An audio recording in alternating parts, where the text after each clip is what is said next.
Welcome to the Healing Hour. I am your host, Athena Rodriguez, and we'll be having some healing conversations. Hello, everyone, and welcome to today's episode of the Healing Hour podcast. Today we have our beautiful guest, China Marie. Yes. Super excited to be here. And China, tell us a little bit more about what you do. Absolutely. So I do real estate out here in Houston, Texas. I'm getting into development. My background is music industry. I used to be a singer-songwriter. Just pivoting into real estate.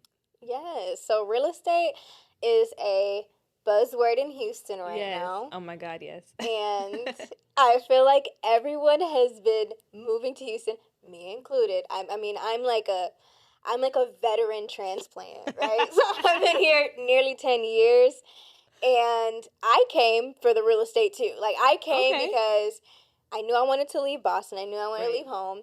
So I was like, okay, I want to see Black excellence, but I want to be able to afford it.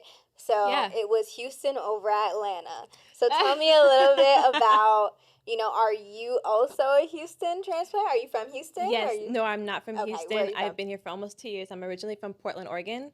Okay. And I moved here from Atlanta, actually. I did bottle service Yay. out there. So I was like, I have to do something else. I got to do something else. So, like, why Houston? Because I feel like that Atlanta to Houston pipeline is very strong. It They're is. similar cities, They're right? very similar. But what I like about Texas in general is that you have, Austin, you have Dallas, you have San Antonio, where in Atlanta, you really just kind of have the city of Atlanta. There's some outskirts, but it's just not the same, right? It's a little bit smaller.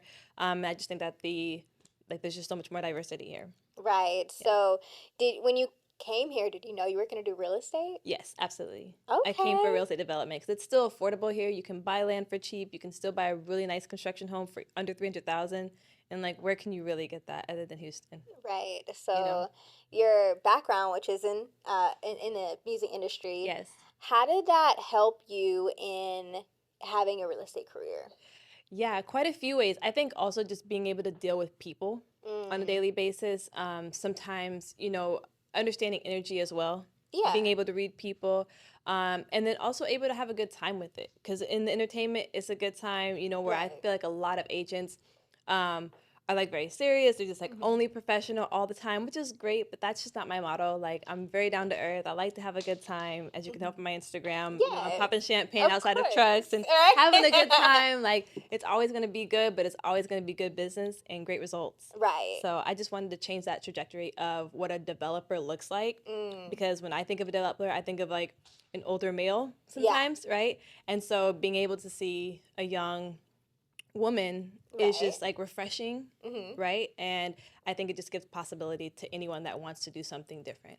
Let's chat about it, right? So let's chat about breaking through barriers. Yes. So how are you managing that, breaking through that, the misconception that real estate developers look a certain way? How do you walk in those rooms and assert yourself? Very confidently.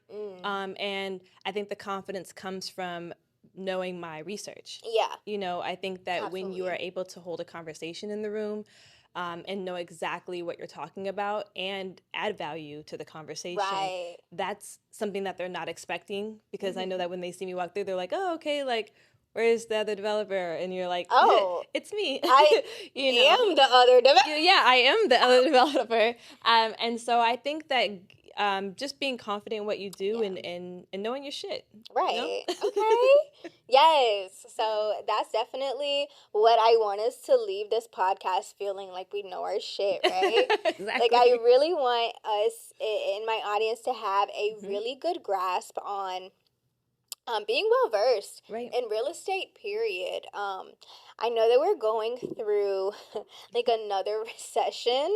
Yes. And, the statistics are saying that young people aren't owning homes at the rate that they were. I mean, I saw a statistic that it's lower than even the Great Depression.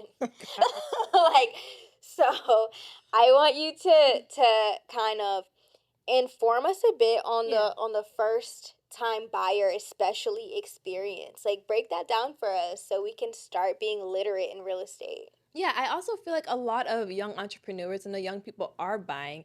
It's just the buying looks a little bit different. It's going to be more like a duplex where you live in one side, rent out the other, you house hack. We're getting a lot smarter in this generation where, you don't have to have that big house with 3 kids and, the dog and all that. And, we've kind of just opened up and wanted to travel more. So within the real estate market, I still feel like it's booming. It's just in a different perspective. It's not going to be so much single family. People are like, I can buy a fourplex, live in one side, and then maybe go buy my dream house a year later. Right. FHA is a great program, 3.5% down. Okay. Where can you get a government loan like that? Yeah. They even have $0 down. Oh. FHA loan. So you can bring $0 to the closing table. So how do we give us a little bit on the steps, like break it down for us a little bit. So first, it's getting with a great agent that actually knows the step-by-step process, and the great lenders that offer those programs. So once you're pre-approved meaning that you've sent in all your documentations, you have a pre-approval letter, you're ready to shop. Okay. Right? We go shopping, house shopping, right? Yes. Once we find something that you like, we put in an offer. After the offer is accepted, that's when we go into option period. Okay. Option period is kind of like that buffer, like, okay, do I really like it? Is there anything wrong with it? We get inspections. Let's say things go great, because 9 times out of 10 they do. Yeah. Right? That's when we go into the next phase, which is going to be appraisal. Appraisal is where we see what the true value of is a home. Yeah. So if it comes back a little bit under, they're like, oh, it's actually, $280, not $300. Well, now we're going to get it for $280. Okay. Right? Yeah. If not, then we're going to have to walk away. Right? But if it's a little bit more, then now you walk in with what's called instant equity, meaning that you come in with profit. Okay. Right? And then we get the clear to close, which is saying that everything worked out. You didn't go buy a new car. Please don't go buy a new car before you get a house. Y'all heard that. Please don't go and buy a bunch of furniture because you want to decorate your house. Don't go do anything with your credit. You have to keep it exactly how it was when you got pre-approved. And so once you get that closing, it's time to pop some champagne. If I'm your realtor, it's popping champagne. Okay. I can't speak for everybody else. I love that. So that's pretty much the process. Let us know how much should we realistically, save up when we want to purchase our first home. Yeah, I always say about like 10 to 15,000. Okay. If you're doing like a single family home or maybe a duplex, that's kind of in that $400,000 range. That's what I personally saved up for. And also with the $0 down payment, you factor that down payment into your loan. So it may be like an extra like $50 or $70 more a month, but at least you didn't give up all that capital liquidity. Right? Okay. And so with home buying or even investing, you want to keep as much capital as possible. It's extremely important because you don't want to be cash poor. Okay. Right? And then you can also have down payment assistance. Down payment assistance is another grant program that you can combine with the $0 down. Oh, yeah. Okay. So one of my clients, actually, she got money back at the closing table. She was actually paid to close on her duplex. Okay. So just being able to know the resources, have a great team of people that can guide you through the process. That's the beauty in it. So now is that based on like the $0 down, the down payment help? Is that related to how high your credit is? So for down payment assistance, you need at least a 620. Okay. For FHA, you need a 580. So I always say shoot for that 620 because, baby, if you can get it with $0 down and down payment assistance, go get that 620. Yes. So there's a lot of different ways you can build the credit as well with secured credit cards. Asking a family member if they can be an authorized user on yours. That's kind of what I did as well. Some high limit credit cards. Obviously, they don't got to give you the card, but if they can put you on the account, it really, really allows you to bump up that score. Okay. Yeah. Okay. So the credit game is that's America's way of humbling us all. And I've been humbled. Right. Like, ooh, okay. That's the way of humbling all. And honestly, it really pisses me off when I talk to my friends who live in different countries and they aren't restricted by the credit that we are. Literally, that's our ball and chain. Like, I feel like that's what holds so many people back. And student loans. And student loans are literally the thing that tanks us, right? Is trying to get a better education. It's true. Ooh, it's like so it contradicts itself. It's like, who made the system? I'm so confused. Do you want an educated nation or not? Or you do, you just want us to be in debt, right? Right, forever. It's like a little rat race that we're all in. Exactly. So that's with your your first time home, right? Yes. So now, do those numbers change for investment properties? Like, would you want to put more down, less down? So if you're going to do an FHA loan, you can get up to 4 units. Okay. Right? That's the smartest way to go about it because it's the least amount of money. Okay. Now, let's say you have a house, but you want another investment property. You're going to have to put 20% down. It's going to be conventional. Yeah. Right? But those are the loopholes that we talk about. FHA loan, you can do a VA loan. Yeah. You know, so those type of loans you can kind of get in with very little money. Otherwise, you are going to have to do that 20% down, or a bank statement loan, which is a minimum of 10% down. Okay. Yes, because Yeah. I know that when we're talking about investment property Yeah. versus where you're actually living, Right. The rules differ a little bit, and It does. and which programs you can qualify for. Absolutely. Right. People always talk about like, oh, the NACA program, right? And it's like you would much rather do the $0 down program, Right. you know, because you don't got to live there for 3 years, which I think that they require. So there's just like a lot of different loopholes that you can kind of become a investor, and I think it's great because it's something I wish I would have done. Yeah. I wish I would have got a duplex and lived in one side for 12 months and then rented out both and started cash flowing as well as building equity. Right. You know, so I went and bought the house first, which is great, and I love my house, obviously. And I rent out my rooms, so I make my mortgage that way. So I still house hack. Very smart. Our generation is Right. very smart here. Very smart. But the duplex, I wish I would have done that first, but it doesn't mean that I can't do it now. So. Right. Yeah, that's always been something that's really interested me is the duplexes, right? Yeah. Do you ever hear like of any complaints of like people living in their investment properties? No. Not at all, because they're actually gorgeous. Like, they're beautiful. You have the waterfall islands, you have all the beautiful upgrades, you have all the bells and whistles that, you know, a newer apartment like a Bravo would have, right? Right. It's just, it looks more like a house. It feels more like a house. And so those are also going to be your tenants. So I always think from a tenant perspective, and that's what I always try to have the landlords think of, which is the homeowner. Yeah. Think from a tenant perspective, because sometimes they'll be like, oh, I don't like this tile. It's like, okay, but you're not going to be living here forever.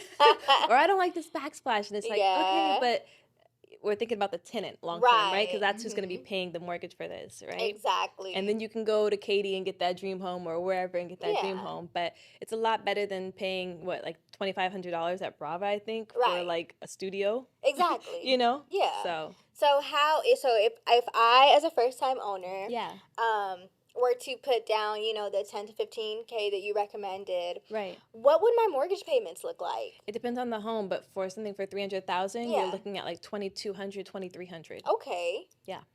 Absolutely, and that's with taxes and insurance included. Oh wow. Obviously, I like to always keep in mind, people think that when they first get that house, that payment is going to be the same for 30 years. No, the principal will stay the same for 30 years. Yes. But your taxes change sometimes. Yeah. Right? Because of infrastructure. And then also the insurance may go up or go down. So you may buy a house and maybe the mortgage is $2,300. Next year it might be $2,400, or maybe it might be $2,200. You never know. But it's not going to, you know, influx too much. It's just going to be a little bit of a difference. So I like to always let people know that as well. So when we're locked into these 30-year engagements with these, you know, with this mortgage, do you think it helps or hurts when people put more than, like, when, you know, when they're just trying to throw money at the mortgage? Do you think that helps them? I think that it depends on what your end goal is, right? Are you looking to just pay off your house because you're not going to invest anymore? You just kind of want to get to the point of beating the interest? Then I'd say yes. Who wants to pay interest, right? Right. And also, if you're looking to invest, I say no. I say pay as little as possible and then invest that money that you were going to put into the next property, have that property cash flow, and then pour it back in. Okay, right? All right, so you're flipping your money. You can flip your money. Okay. Yeah. So it just depends on what you want to do. Do you want to do like the investor route where you can kind of flip it? Or are you just kind of being a little bit more conservative where you're like, okay, maybe I just want to make more money, put more money towards my principal, right? Because they say if you pay one payment every year extra, then it brings your mortgage down by 7 years. Okay, so I'm following you with these multiple investments, right? So I would use investment. Okay, so let's diagram it because I am a little slow tracked. I'm one of those ones you got to explain stuff a couple times. That's fine. So we secured our first duplex, right, and we put down, say, 10 to 15K. Okay. And so how do we use that to get to investment property 2? You What's take that? either the equity out, Yes. or you can do an FHA loan every single year if you wanted to. So every 12 months, you Okay. can technically do an FHA loan. Okay. So let's say you did an FHA loan, right? Mm-hmm. And then 12 months later, you said, China, okay, I want to buy another duplex. Mm. Well, you probably have instant equity in that duplex already. So let's say you have 50,000 equity, right? Mm-hmm. That's just for numbers. And then maybe you were cash flowing because you were living there. Yeah. Right? So you were cash flowing a little bit. Mm-hmm. So you could take that income and the equity out and then purchase your next one with another FHA loan.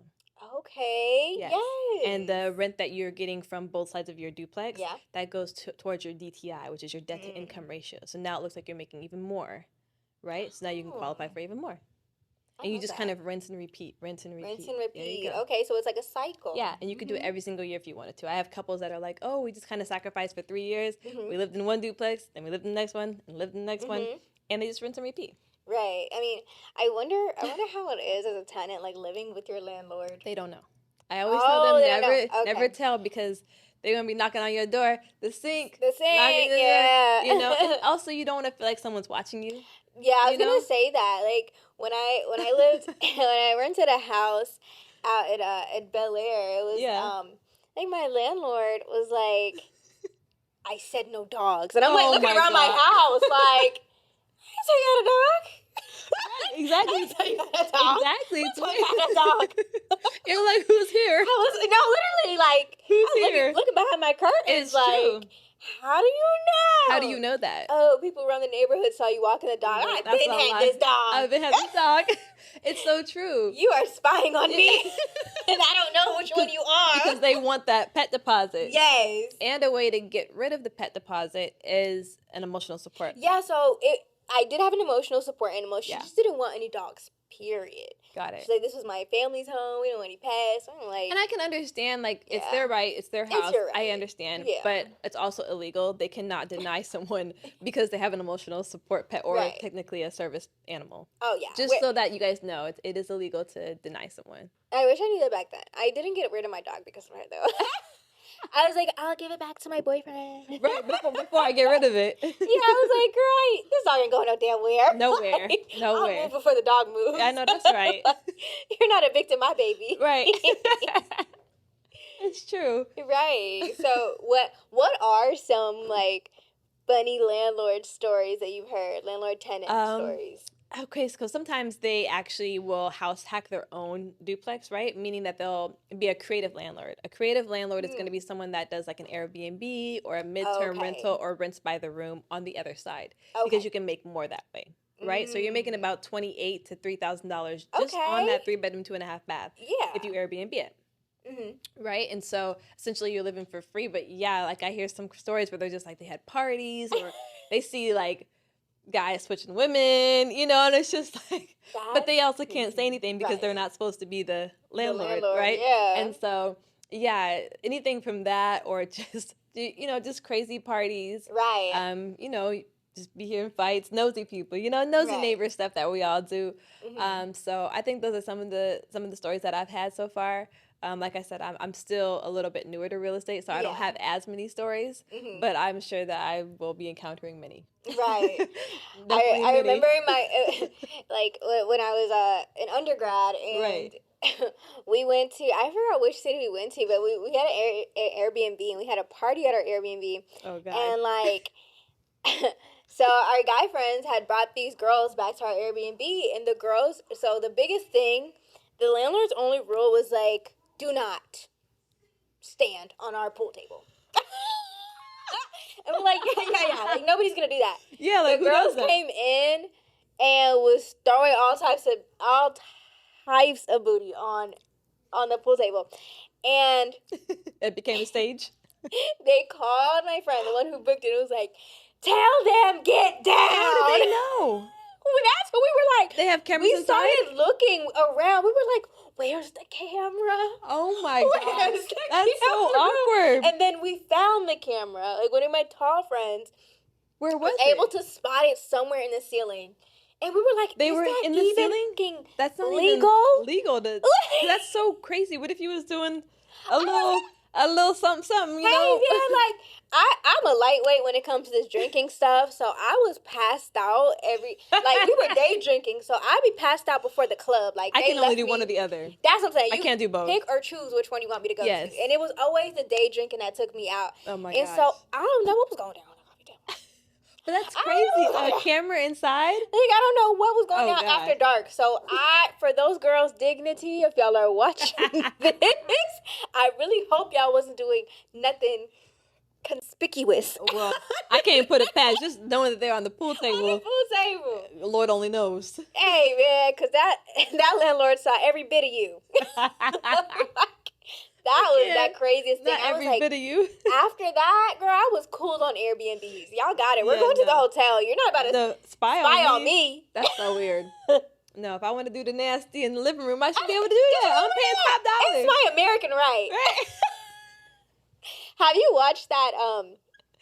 It's like Something Cameras. It's a movie, and the premise of the movie is like this guy. He's a landlord, and he's freaking creepy. Okay, is it on Netflix, something like that? And it's like they rent out this Airbnb. Yeah. And he's like super old guy. Yes. I know what you're talking about. And then he gets like obsessed with them, and like uses one of their toothbrushes. Like it was like weird.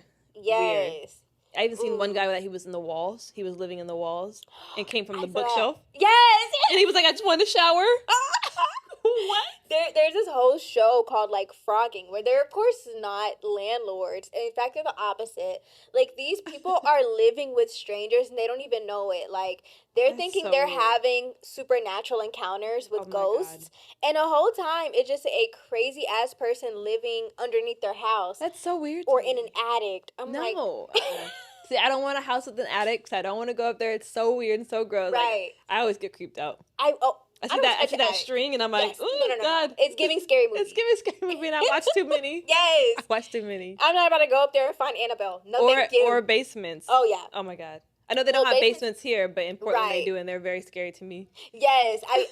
So in Boston, you know, that's where I'm from, and we have basements, but like not all basements are meant to go in. Like those creepy basements. Yeah. Like my grandma was able to, like, she redid her whole basement so it's more like an apartment. And that would be nice. But when I'm like, yeah, I'm chilling in my grandma's basement, they're like, what the hell?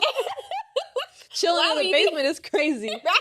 It has to be finished. Really nice. Recessed lighting, you know, like nice and bright and like feel nice. It just looks like an apartment. She got the tiles down there. She put a kitchen down there. See, I like that one. My mom's is very scary. You can see the cobwebs and like it's exposed. I'm like, whoo. But there's no window. And you can't really like see in the back. You're like, is anybody back there?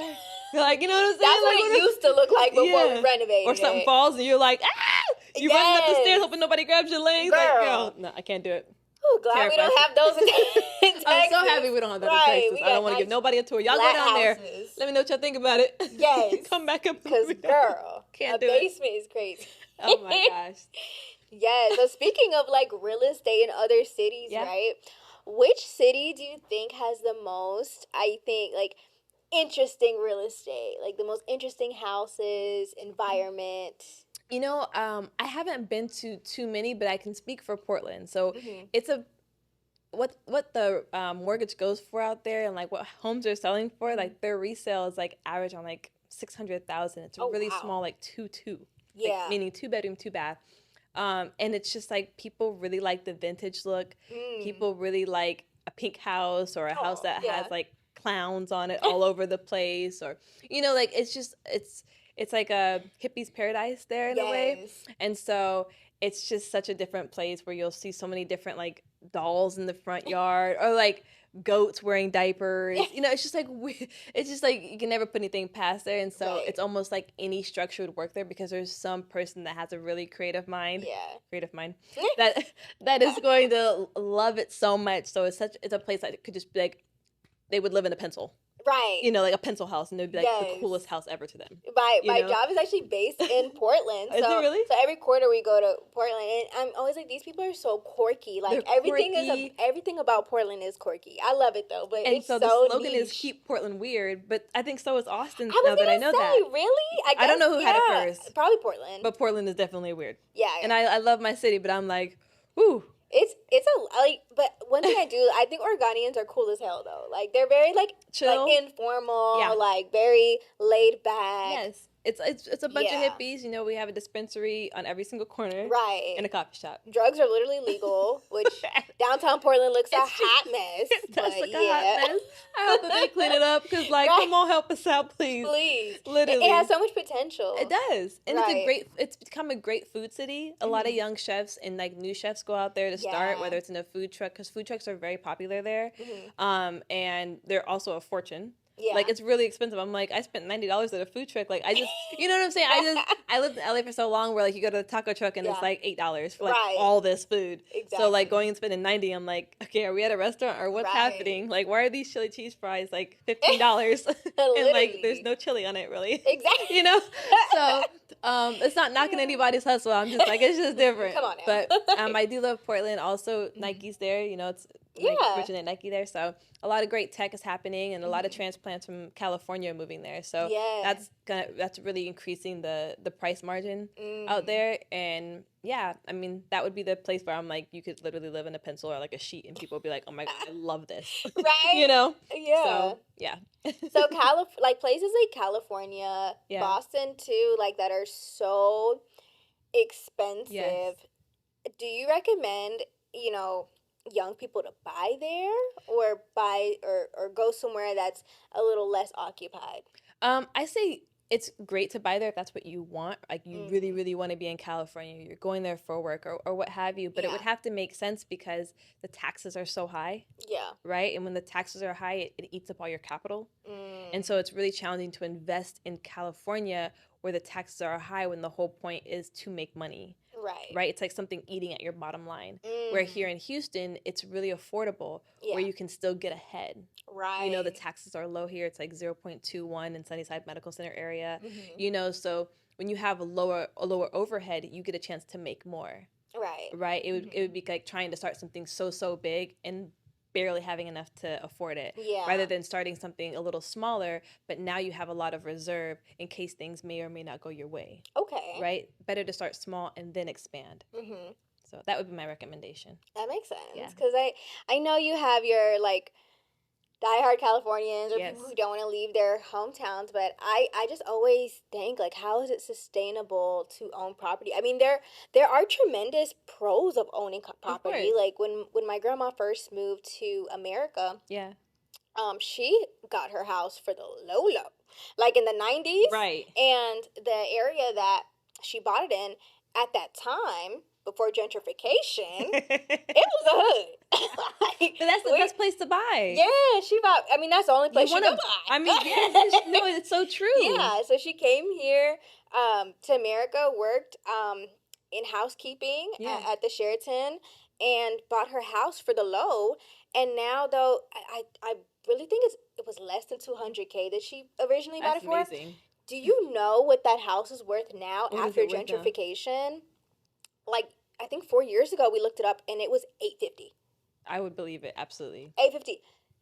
A $600,000 profit plus. And she would be like, the perfect person to take that $600 in equity Right. and turn it in and flip it some other way. And right? I think the thing about like old immigrant family households, they're not leaving. They're not leaving. They don't want to touch. Even like my mom, she just paid off her house yesterday. She was so excited, and she paid $80,000 for it, and now it's worth I think like $650. Ooh. You know, so same type Yeah. of neighborhood, Northeast Portland, and you know it just hit 30 years.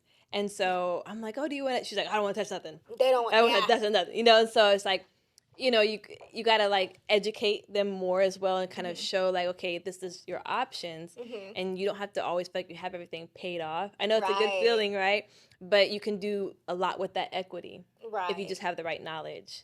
Exactly. You know, and know how to work it. But sometimes people can be a little scared because it's just like, Yeah. oh no, like I've already worked so hard to pay this off. Like let's Yeah. just keep it right where it's at, you know? So as long as you put it in like a trust and a will and make sure that it's done correctly, because you don't want it to go to probate. You don't want it Right. to go anywhere like that, you know? Yes. So really, really important. If you do have parents or grandparents or even a loved one, make sure that that home or that investment property or even land is in a trust, so that it actually goes to, whoever's going to be inheriting it, so that you don't have to fight for it or pay the high taxes afterwards. Yes. It's really, really important.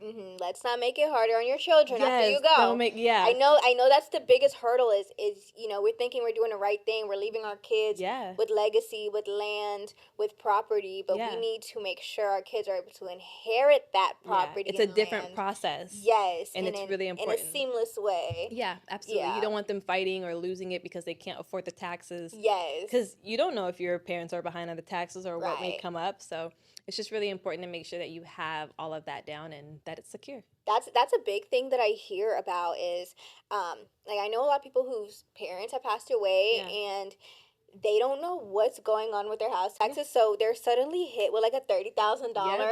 And that's exactly, they can't afford it. So they can't even take in the property because they don't have $30,000. Because not a lot of people, let's be honest, have $30,000 just hanging out. Yeah. Right? Right. And so it's just really important to make sure that you have those systems in place. Because I always thought before I got into real estate that you just automatically inherited it. Right? Yeah. But it's just lack of knowledge, and now that I do know, it's really, really important to make other people aware of it. Yes, and I think it's just knowledge is power, right? And a lot of times we start from we're not all starting from the same race. You know what I'm saying? We're all running the same race, but we're all not starting from the same There's place. different starting points. Right? And the difference between the starting points is the knowledge, and that's why we have this podcast, so we have knowledgeable guests over here to pick us some of that. Absolutely, you got to drop gems. And my thing is, I never understood like gatekeeping. That has always been something, whether it's in music or just in real estate, people that want to like keep a little bit for themselves, or like, I don't want to tell them my person. It's just like, it makes no sense, because now you're leaving nothing else to come on your plate, because your plate is so full, you have given nothing, so you will receive no more. And so I always feel like give as much as possible. Not everybody's going to do what you do. Some people may hear this and be like, oh, okay, I heard that. And then, it comes up and they're like, oh, I should have did that, So I think knowledge is power, but action is even more power, because if you have the knowledge and you do nothing with it, then what is the point of having the knowledge? Right. That's a great way to put it. Because as a non-gatekeeper myself, it's my logic behind it is, you can give somebody the recipe, the ingredients, everything, and they still won't rock the recipe like they you. Won't so produce. It's like, I'll give you everything I know about this. I won't gatekeep everything. That's not to say that we're gonna be, our stuff's gonna produce the same. Product, and what's meant for you is meant for you. I'm always a huge believer in that. What's meant for you is meant for you, and whatever God's timing is His timing. So, yes, exactly. So, speaking of timing, okay, if you were to sell your house, when is a good time to do that? Like, at what year, at what point in your loan would be a good time to jump? So it's never really about the loan per se, right? It's about what type of market it is. And when I say market, if it's a buyer's market, probably not so great. Right? Because when it's a buyer's market, it's their turn. They're in control. Ball's in their court. They can get your price down a little bit lower, right? Because there's so much competition. Now, in a seller's market, it means that the seller's ball's in court. Meaning, like, you can, like 2021, where people were overpaying for property because there was very, very little, inventory. And so it just kind of depends on where the market's at. And if it's more well-balanced, then, shoot your shot. You might find the right buyer. But I think just having a great agent as well is really important. Knowing how to properly price the home, how to properly market the home, and being able to have the, infrastructure and the connections to make it sell. Right. So the way that the economy is going right now, it's a buyer's market for sure. It's a buyer's market. Yes. All right. So would you tell people to hold on to their properties if right you now? can? Yes. Okay. Yeah. I would hold on right now. If it was me, I wouldn't want to, because I might get exactly what I paid for it. And then I'm 2 years in and barely have very little equity, because it really takes between 5 to 7 years to even see any type of really equity in your home, right? And so it just really depends. Okay. But yeah. Yes. That's great, because as a person who's looking into buying, that's a good little I like the sound of that. Yeah. I like the sound of a buyer's market right now. And you can take advantage of it greatly because there's a lot of builders, like big time developers, that are giving incentives, whether that's all closing costs paid, they're giving appliances, washer and dryer, like even big builders like DR Horton and things like that, their interest rates are like 3.99%. So they're just like undercutting everyone, just like, please buy here, because there's so much inventory on the market right now that they need buyers. Right. You know? That's good to hear. So when it's the buyer's market, please take advantage of it. Do not wait. Like, when the time is the time. Yeah. It's always a good time.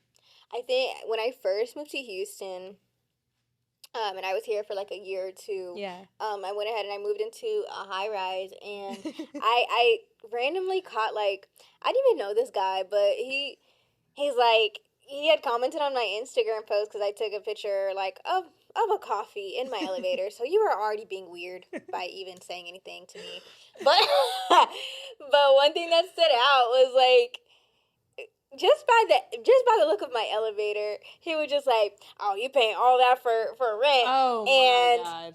And you could be, and I have a big house with all these rooms and a movie theater inside. Like, sir, I'm 19. Maybe you should go into your movie theater and watch the movie. Right? Get off my gram. Like, and I like, in hindsight, I get what he's saying, right? Because, you know, if I would have bought back in 2018 Houston, right, you would have been good. You would have been real good. You know, yeah. Brother had a point. He was still being a hater. You're still weird for that. It's all about the approach, yes. and it's all about how you come off. It could have been better, like, "Hey, did you know that this and this?" Right. "Hey, were you informed about this?" Rather than, "Hey, you don't have that. Right. I have this." You know, you still, it's like bragging rights or something. When you leave, you don't have to. This ain't your place. So I'm like, you know, would you advise young people to get in the real estate market early on, or would you say to wait, get more established, and then buy? I say the earlier the better. You know, I just think that even for myself, I just didn't have the capital when I was young. Like, when I was in my 20s, I always feel like 30s is like, it's like your 20s, but with money. Exactly. Right? And so I think that if you have the ability to get into the real estate game, or own a piece of property and hold on to it, or live in it for a little bit, or what have you, it's great. Right? Because it's only going to continue to appreciate. Yes. Right? It's not like a car or anything. So, yeah, I do think that the sacrifice of, you know, kind of putting your money there versus like a really nice car or something like that. But then again, like, you only live once, and I would be wrong to say, like, oh, if you're in your 20s, make sure that you're acting like a 30-year-old. Yeah. You know, but it wouldn't hurt to have a little bit of fun and a little bit of responsibility. Because when you do get in your 30s, you'll be like, oh, I'm so happy that I made at least one right decision. Right. You know, out of all the crazy things that I did, I did one thing right when it came to an asset. Right. So, yes, to answer your question, I think it's always like easier and better the earlier you do it. Yeah. Because why not? Right. Right. And that's when I'm like, okay, like, young B should have like logged into the real estate game. But then I'm like, when I started renting like a home from a landlord, I was calling her a lot. Girl, the washer and dryer broke. The garage broke. How? I don't know. The sink broke. But, you know, also, it's called homeowners. Broke. The whole house broke. It's called a home warranty. And so home warranty, it's where you can pay, I think it's like American Shield I have personally, $600 a year. And for each thing that you call for, let's say someone called me and said, oh, the toilet's broken, it's $100, right? Where if you don't have that, then you're paying like $200-$300 for someone to go out, right? And so it saves a lot of money in that way when you can have a home warranty. Each year it kind of helps with that. But also you want to vet out your tenants as well. Yeah. And also you got to keep up on your place as well. Right. You know, if I always put inside the contracts, if you're doing anything like baby wipes or like feminine products in there, or like anything crazy, then like the expense is going to be on you. Yeah. Right. And I put that in my contracts for my landlords because I don't want them to get nickel and dime by tenants that just don't care, or are just like, oh, it's not mine, haha. You know, it's like, it's not funny. It's someone's asset, right? Right. And so that's how I protect them in their contract. So anyone that does close on a duplex with me, not only do I list it complimentary, but you know, I make sure that I take care of them when it comes to contracts. Yeah. You know, I want to make sure that you're taken care of when you're like, hey, China, I want to buy a house, or hey, I want to buy a duplex. I want you to know that I'm doing my job, making sure like I'm vetting out the tenants, Yeah. making sure that responsible people are here, and that you're protected if something does happen, like the garage door broke. Well, you probably have cameras on the outside of your house. Yeah. You know, Yeah. how did it break, and like what's going on with this, because it wasn't broken when given. Right. You know, so like there's ways to go about it, but yeah, there are some landlords that are kind of like, oh, this nickel and diming me just because they didn't have someone to implement those systems in place in their contract, or they would have been good. Yeah, it's I definitely got out of the landlord tenant game because it gets ugly. Yeah, and it's not all pretty It either. gets You know, ugly. sometimes it does cost you a little bit of money. You know, like sometimes you're Yeah. like, oh, these repairs cost me some money, so I would be wrong to sit here and say, oh, if you have a duplex or you have this, then it's just going to be flying colors. Right. No, sometimes things happen, and you know, it's just like, that's part of it. There just has to be like, especially in the economy that we're in, where you know where cash flow isn't, you know, it isn't flowing how it used to. Right. And I feel like landlords are feeling that heat, and so like there's a fine line between like capitalism and being a human being. Right. And that's something that landlords tend to skate. Yeah. And it's kind of like, at what point do we give tenants grace, and at what point are we still respecting that this is a business? Right. Like, I mean, personally, I had a crazy incident where I felt very unsafe in my home. Really? Somebody tried to break into my home 3 times.